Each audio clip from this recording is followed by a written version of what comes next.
जय श्री कृष्ण सभी को। मेरे हाथ में है श्रीमद् भगवद गीता, जिसके ऊपर लिखा है साधक संजीवनी। तो जो भी इस गीता जी को पढ़ेगा वो साधक है, उसे साधना करनी है। किसकी?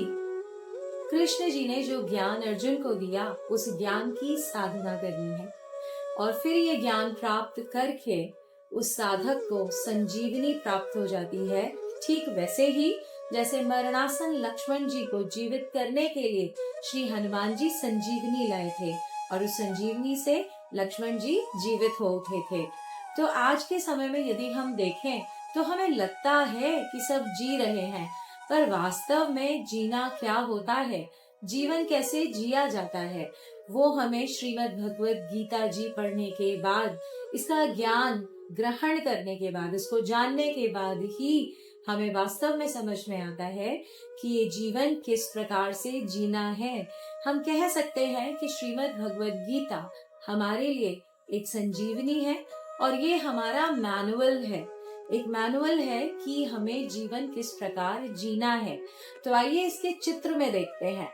जैसा कि इसके चित्र में दिखाया गया है कि ये जल है, पूरे में जल दिखाया है जिसमें बहुत से मनुष्य हैं, वो तैर रहे हैं। तो ये जो जल है, ये सागर है, ये भव सागर का प्रतीक है। भव सागर अर्थात भावनाओं का सागर। हमें ये जानना चाहिए कि संसार में जितने भी दुख हैं वो सब भाव जनित है, अर्थात भावनाओं के कारण है। और सभी मनुष्य, प्रत्येक मनुष्य संसार में इस भव सागर में गोते लगा रहा है और प्रत्येक मनुष्य ये चाहता है कि उसे सुख की प्राप्ति हो, किंतु वो प्राप्त कैसे होगा? उसे लगता है कि जो मैं चाहता हूँ वो मुझे मिल जाए तो मुझे सुख की प्राप्ति हो जाएगी।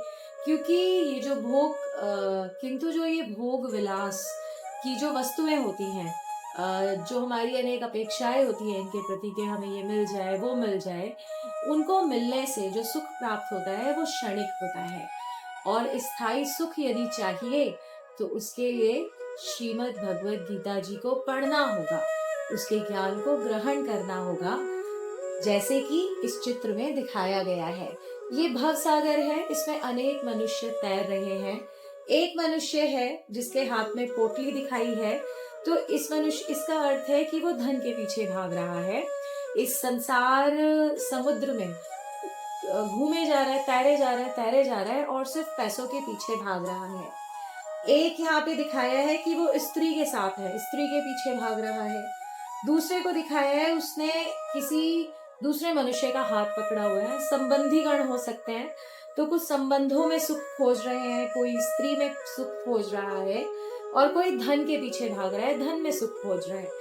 और कुछ है जो श्री कृष्ण की ओर देख रहे हैं। हम श्री कृष्ण कह सकते हैं या हम परब्रह्म परमात्मा कह सकते हैं। उनको दिखाया है एक नाव में। तो इस नाव में जो श्री कृष्ण है, जो परमात्मा है, वो कह रहे हैं कि इस भव सागर से मेरी नैया ही तुझे पार लगाएगी और वो हाथ देने के लिए तत्पर हैं। वो सदैव उपस्थित है यहाँ पर। वे कहते हैं कि मैं तो तेरे समक्ष सदैव हूँ, तुम मेरी ओर कब आओगे? अर्थात गीता जी तो यहाँ पे सदा से हैं, लेकिन श्री कृष्ण प्रश्न करते हैं कि आप सब लोग मुझे घर पे कब लाओगे, मुझे कब पढ़ोगे, जो मैंने ज्ञान दिया उसके बारे में कब जानोगे? जैसे ही जानोगे, जैसे ही मेरी ओर बढ़ोगे, मैं तुम्हें अपने साथ उस नाव में बैठा लूंगा और इस भव सागर से पार लगा दूंगा।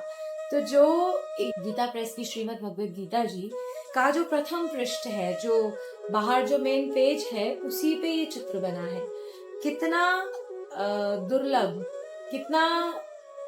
कितना अच्छा संदेश देता है ये चित्र। तो आशा करती हूँ कि आप समझ गए होंगे कि यदि इस भव सागर जिसमें हम प्रतिदिन गोते लगाते रहते हैं, कभी सुखी होते हैं, कभी दुखी हो जाते हैं और इसी को जन्म मृत्यु का बंधन कहा गया है, यही जन्म मरण का चक्र है। तो यदि इससे बाहर निकलना चाहते हैं तो हमें श्री कृष्ण का हाथ थामना होगा और श्री कृष्ण यहाँ सदैव उपलब्ध हैं। हम उन्हें कब उपलब्ध हो रहे हैं ये हमें जल्द से जल्द जान लेना चाहिए। और जितना जल्दी हो सके श्रीमद् भगवत गीता जी को अपने घर लाइए और इसको पढ़िए। नहीं समझ आए तो किसी गुरु से जुड़कर समझिए, या फिर आप हमसे भी जुड़ सकते हैं और गीता जी के श्लोकों में छुपे गूढ़ रहस्य को, गूढ़ अर्थ को हमसे